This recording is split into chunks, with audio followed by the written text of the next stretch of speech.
Woman spent decades fighting bizarre law that took her children.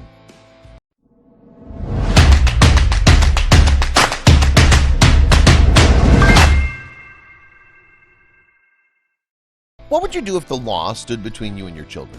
Merle Kelly was helpless against a government decree that made it impossible for her to see her child for decades. The most heartbreaking part of it all was that Kelly wasn't the only woman fighting this battle. The cruel practice was in place across the continent. Before we begin, make sure to smash that like button, subscribe to our channel, and click the notification bell for more amazing videos. During the lonely lockdown when COVID-19 first hit Australia, Merle Kelly had a lot of time to reflect. She survived health scares throughout 2020, both related and unrelated to the pandemic. But the most damage to her health and mind was committed decades prior, and she was preparing herself to face it again. A government inquiry was being made about the horror Merle had endured so many years before, and Merle had to decide if she wanted to face it. It wasn't the first time an inquiry had been done, and each time she'd relived the pain and tragedy that was forced upon her back in her youth. Now she hesitated. Would going through the pain again make any difference? The tragic situation Merle had gone through was forced adoption. Between the 1940s and 1980s, this practice was prominent throughout Australia, involving individuals and organizations within and outside the government. From religious institutions to social workers, the horrid practice affected many young women and girls. And it wasn't until 2019 that the inquiry into responses to historical forced adoptions was formed to start making amends. The goal of these inquiries was to gather testimonies by Australian women that suffered at the hands of their government. During those 40 years, forced adoptions hadn't been a rare practice in the country, but a frequent method of dealing with single mothers. Merle hadn't planned to be a single mother, but she was. At the time Merle had been pregnant with her child, she was just 17. She wasn't married at the time and hadn't been planning to get pregnant. Knowing she'd have little support from her family and none from the government, she had to make a quick choice. After all, Australia had no support system in place for unwed mothers, and there was an immense social stigma on being a single parent. Now, in 1961, in the dwindling months before her delivery date, Merle entered into a shotgun wedding with the baby's father in order to make sure she'd be financially supported. For a moment, Merle thought she'd dodged a bullet, but there was a catch. Her new husband was really more of a stranger than a lover. They met when Merle had been teaching Sunday school and her pregnancy was by accident. When Merle realized she was carrying his child, she quickly married the older man. Everything had happened so fast, Merle figured she'd had a stable future in store, but in the final countdown to her delivery, she learned a terrible truth. Her husband was actually married already and had children of his own. Shocked, Merle went to the local court where her marriage was seen as bigamous and was immediately voided. Now, not only would she be a single mother, but no support would be provided to her, and that wasn't the worst part. When she finally arrived at the hospital, after already being denied a room at another, Merle's delivery became difficult, so much so that the doctors and nurses administered a general anesthetic. After the effects wore off, Merle found out that her baby was safe and healthy, but the baby was nowhere in sight. As she looked around at the other new mothers in the ward, Merle's own arms were empty.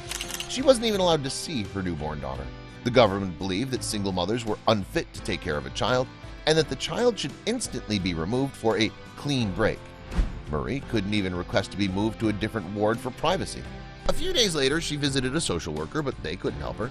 Australia had a closed adoption policy, meaning that nobody, not the child, not the adoptive parents, not the biological mother, were allowed to know the personal details of the other parties. In those days, I didn't even know what the word adoption meant, Merle later said. You didn't have any option. Merle wasn't alone, and the amount of adults in need of answers led to the establishment of the Victorian Adoption Network for Information and Self-Help, VANISH.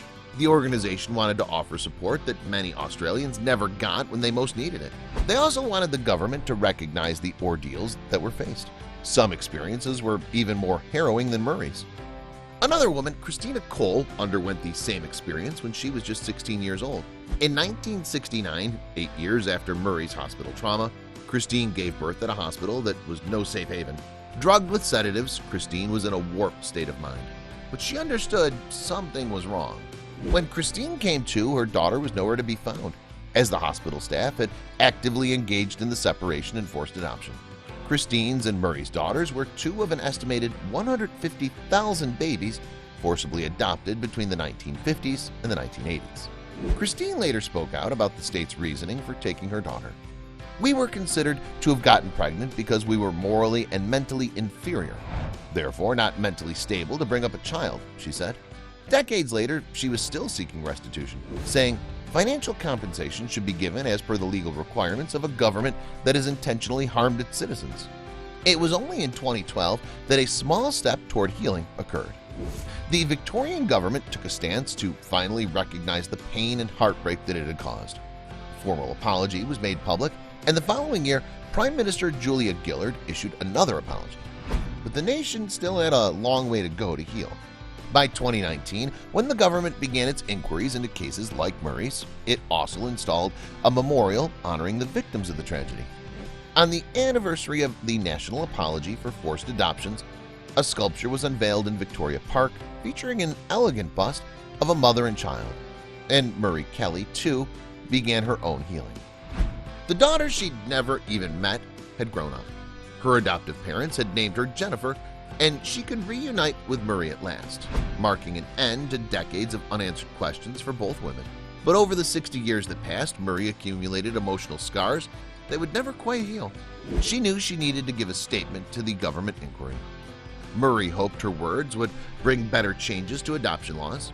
No other young parent should ever experience what she, along with Christine Nicole and so many others, went through. As painful as her story was, if she could deliver it to the inquiry and ensure no one ever forgot Australia's forced adoptions, it might be worth it. Don't forget to subscribe for more inspirational stories.